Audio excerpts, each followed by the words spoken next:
Welcome to your perfect start into Assassin's Creed Shadows. Mandatory things you should do early to turn Naoe from a squishy meatbag into an absolute assassination master, and easy ways to pick up quite some good pieces of legendary gear. After finishing the prologue, the first 2 hours of the game, you can finally run around in the open world. And the first thing you want to do is improve your knowledge rank. If you don't improve that rank, you'll never unlock your secondary abilities, third, fourth, and so on. And these are quite necessary for the assassin tree, since you'll get the legendary double assassination. We'll talk about why that's so important later. In order to improve your knowledge rank, you gotta do these symbols, the orange ones.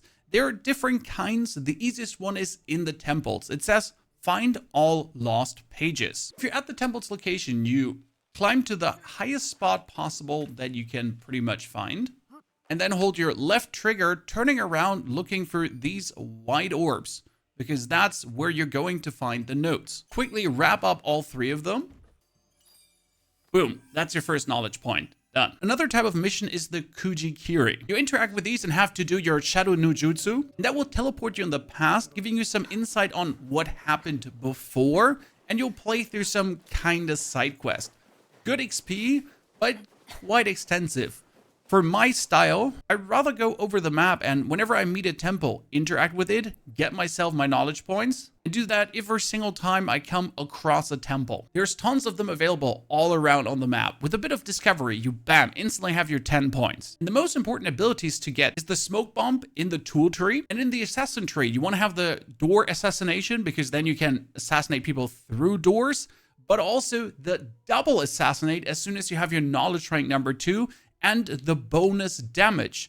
Otherwise, it's going to be hard to kill some opponents. And these opponents, that's what we're coming to now. This is why you want to have the double assassination and the improved ground assassination damage. Since on the maps, we have these castles, Osaka or Amagasaki, for example. And if you defeat all samurai daishos, there's a piece of legendary equipment waiting for you. And they're quite amazing. The way how it works is quite simple. Let me show you the Nijo Palace. I got the waypoint already unlocked, so I can just teleport to it. And right here on the tippity-toppity of the waypoint, you can climb down and there's a legendary chest that you can only open if you then have all daishos killed. They do have their spots where they like to be, right here, but they also wander around. The symbol for the daisho is the helmet. Once you see that, you know where he is. Dude's level 17, for example, and I'm currently sitting at 12. If you now try to assassinate him without any kind of upgrade, you would only deplete 2 life bars. I can already deplete 3 life bars, which is kind of crazy. Now I'll quickly assassinate him, then throw a smoke bomb, run away, just literally run away, get up and out, and just prone on a roof. Let everything blow over. They're losing you. As soon as you have this mirage, they kind of lost you already. Everything is chill. And then we can just assassinate him a second time to finish it off. Boom. Daisho down. And now I just have to find the second one and do it again. Easy peasy lemon squeezy. If you want to make it even easier, you can go into your settings under gameplay and difficulty tuning and can turn on guaranteed assassination. Quite cheesy, but it allows you to instantly clear out Osaka Castle. You can get Amagasaki down. Hell, even Katano, he's just going to get sliced and diced. Second thing to do on the map is unlock your Kakuregas. You'll find them all the way throughout the maps. Right here, Takatsuki, for example. Unlock them with your money, and they're assassin safe houses. You can fast travel to them and refill your supplies, and there are contracts you can browse. This one is amazing because it just says eliminate some targets, bunch of experience, assassinate outlaws, destroy the stocks, and this is more or less on route with things you're doing anyways. In Sumisetsu and the Senri Hills, you have quite some missions to do, and you have the fast travel point here. And I could just get another 1,500 XP. That's round about 2/3, almost a full level you're getting at the very beginning. As soon as you can unlock a Kakurega, do it. You want those contracts. Third would be heading down to Sakai. After you get the quest to find the blacksmith, do this as soon as possible. because with this blacksmith, you can keep upgrading any piece of equipment you find. After helping him out, he'll move into your hideout. You can fast travel back to it. And then in the build menu, get yourself a forge. Walk into your forge, talk to the lad. And with a level 1 forge, you can upgrade your weapons to the level you're at right now. So I'm level 12 and I'm using the Death Whisperer Legendary Kusarigama. And I can just get it further up. Actually, I'm level 14. I lied to you. So I can get it all the way upgraded and it just boosts the damage crazy. Now I'm actually lacking resources to upgrade this further.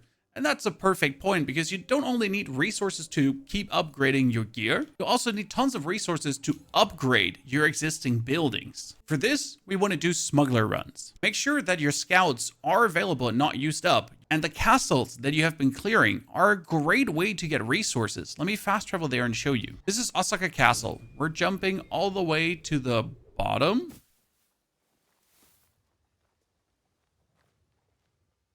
And make our way inside the castle proper. Let's take that window here. And then all the way down into their storerooms. There might be 1 or 2 guards that we need to take out.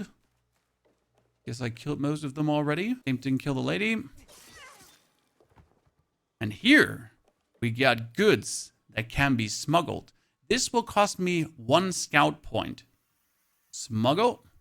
Smuggle.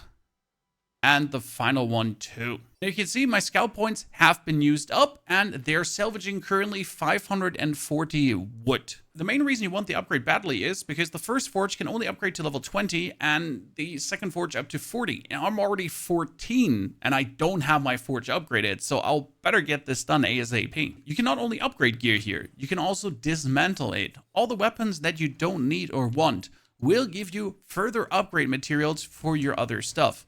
Especially when they start to get very low level and you don't plan to upgrade them all the way.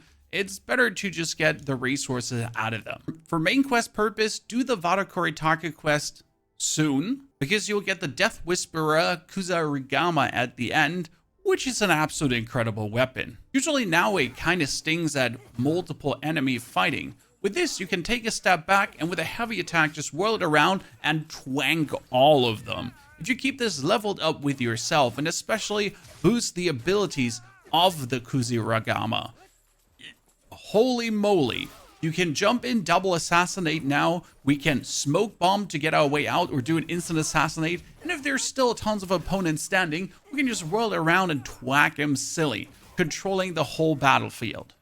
Anything else you would like to share with the community? Anything you have discovered? Feel free to throw it out. And if you're interested in my first experience with Assassin's Creed Shadows, my very first look and react, here's the live stream. Enjoy and have a fantastic good day.